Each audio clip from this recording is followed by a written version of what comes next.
How often are you angry? By Ifeanyi Atwei. Anger has serious health implications. It produces direct physiological effects on the heart and arteries. Stress hormones, including adrenaline and cortisol, speed up the heart rate and breathing and cause a burst of energy. Blood pressure also rises as the blood vessels contract. While this stress response mobilizes one for emergencies, it might cause harm if activated repeatedly. High cortisol and adrenaline levels have cardiotoxic effect and cause wear and tear on the heart and cardiovascular system. Frequent anger may speed up the process of arteriosclerosis. The heart pumps harder, blood vessels constrict, and blood pressure surges. These can cause damage to artery walls. Anger is often triggered by a discrepancy between what we expect and what we get. Learning to adjust those expectations can help us cope with difficult situations or people, or even cope with ourselves. Anger control emphasizes the importance of understanding how stress underlies anger and how to reduce stress before it turns to anger. Ephesians 4 verse 26 says, "Be ye angry, and sin not. Let not the sun go down upon your wrath." Anger is a natural emotion, and as humans, we are expected to be angry at one time or the other, for one reason or the other. On many occasions, the Bible reports God as being angry with his people in the Old Testament. Bible readers who want to justify their anger often make a reference to Matthew 21 verse 19. Here, Jesus was hungry and then happy when he sighted a fig tree which should be bearing fruits at that season. On coming close, he discovered that it had no fruits, but only leaves. Jesus was disappointed and caused that fig tree to remain barren. The poor fig tree withered soon after. If you have occasion to be angry, see that the anger does not cause you to sin. Beware of excesses in your anger.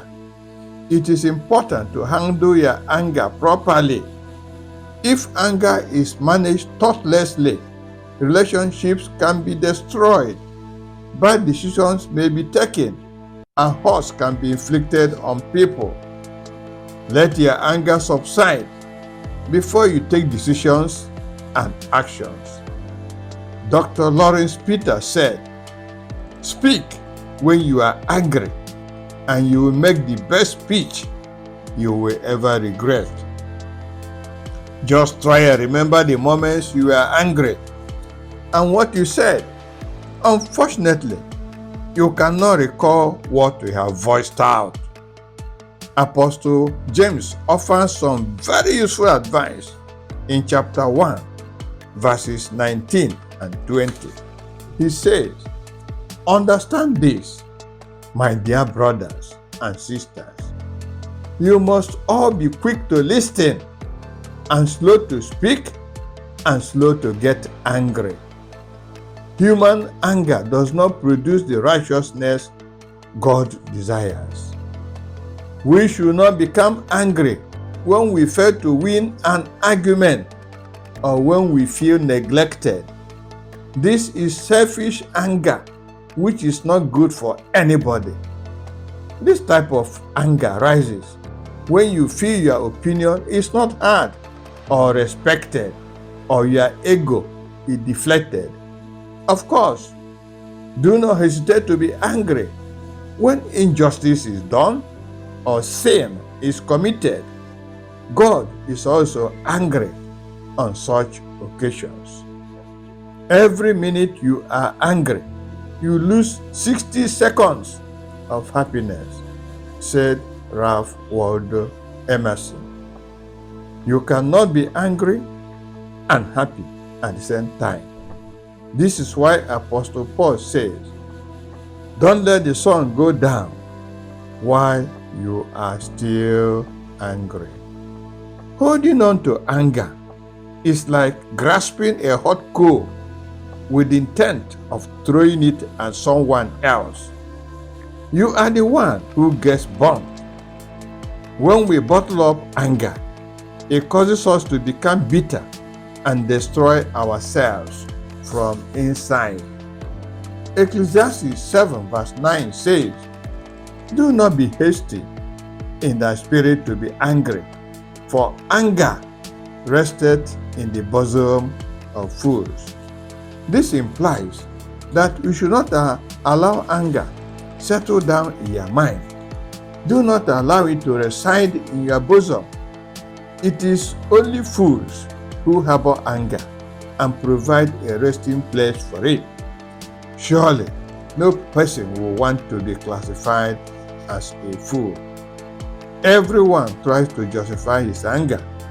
But Benjamin Franklin said, anger is never without a reason, but seldom with a good one. It is only when the anger is over that you can come to your senses and reason well. Then you will realize what you said or the action you took. Confucius once, when anger arises, think of the consequences. Avoid envy, it makes one angry. St. John Chrysostom reflected. As a moth gnaws a garment, so doth envy consume a man. Envy drains the joy, satisfaction, and purpose out of living. If allowed to grow, it breeds hate, anger, and revenge. If you compare what you want with what others have, you will be unhappy.